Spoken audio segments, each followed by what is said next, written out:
एक बूढ़े भिखारी अनोखी कहानी। हर दिन एक भिखारी दरवाजे के पास आकर भीख मांगता था और घर का मालिक हमेशा घर के बाहर आते ही उसे देखकर फिर जाया करता। कई बार उसके लिए गालियां भी बकता। वो कहता, तू जिंदा ही क्यों है? पूरी जिंदगी ऐसे ही भीख मांगेगा क्या? धरती का बोझ क्यों बना बैठा है? और कभी कभी उस भिखारी को गुस्से में वह धक्का भी मार दिया करता। इतना कुछ हो जाने के बावजूद अधिकारी के मुंह से सिर्फ यही निकलता कि भगवान भगवान तुम्हारे पापों को माफ करे। एक बार सेठ को धंधे में बड़ा नुकसान होने की खबर मिली। सेठ बहुत परेशान था कि तभी उसके दरवाजे पर वही भिखारी आया। गुस्से में अपना आपा खोते हुए सेठ ने उस भिखारी को पत्थर दे मारा। पत्थर लगने के कारण भिखारी का सर फूट गया और उसके सर से खून बहने लगा। फिर भी दर्द से कराहते हुए भिखारी ने इतना ही कहा, भगवान तुम्हारे पापा को माफ करे। भिखारी वहां से चला गया। सेठ सोच में पड़ गए। भिखारी को पत्थर मारा, फिर भी उसने सिर्फ प्रार्थना की। सेठ का गुस्सा शांत हुआ। शेर का मन शांत हुआ भिखारी का रहस्य जानने के लिए। सेठ ने भिखारी का पीछा करना शुरू कर दिया। भिखारी जहां जहां जाता सेठ उसके पीछे जाता। सेठ ने देखा कि कोई उसको खाना देता, कोई उसको मारता, कोई अपमानित करता तो कोई गाली देता। लोग भिखारी के साथ चाहे जैसा व्यवहार करते, लेकिन भिखारी सबके लिए एक ही प्रार्थना करता, भगवान तुम्हारे पाप माफ करें। अब रात होने को आई थी। भिखारी अपने घर जाने के लिए लौटा। वो अपने घर पहुंच गया, लेकिन सेठ अब भी उसका पीछा कर ही रहा था। एक पुरानी टूटी हुई खटिया पर एक बूढ़ी औरत लेटी हुई थी, काफी कमजोर और बीमार लग रही थी। वह भिखारी की पत्नी थी। अपने पति को वापस आता देख वह खाट से उठ खड़ी हुई। पत्नी ने अपने पति के भीख वाले कटोरे में देखा, उसमें सिर्फ आधी बासी रोटी थी। उसे देखकर वह बोली, आज बस इतना ही मिला। और हाँ, आपके सिर से खून निकल रहा है, ये चोट कैसे लगी? बूढ़ा भिखारी बोला, आज बस इतना ही मिला, किसी ने कुछ दिया ही नहीं।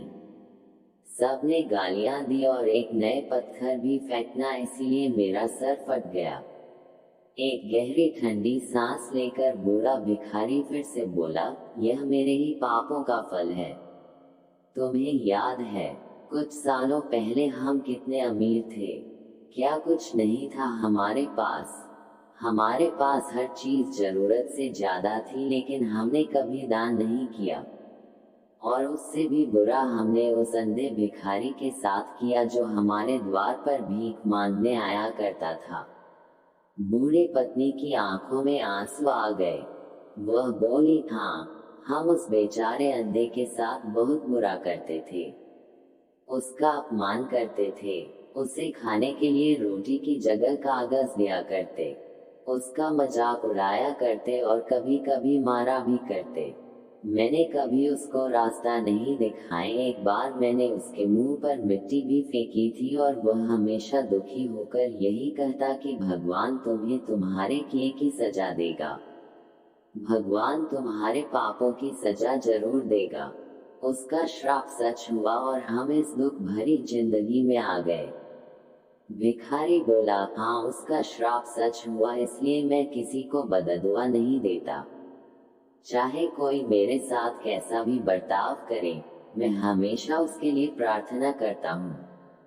मैं नहीं चाहता कि कोई भी हमारे जैसे जिंदगी का अनुभव करे, किसी को भी हमारे जैसे दुखों का सामना करना पड़े। वो नहीं जानते कि वह कितना बड़ा पाप कर रहे हैं, इसलिए अनजाने में हुए पाप की ऐसी सजा किसी को भी मिले, मैं नहीं चाहता। सेठ वहीं पर छुपकर यह सारी बातें सुन रहा था। उसे सब कुछ समझ में आ गया था।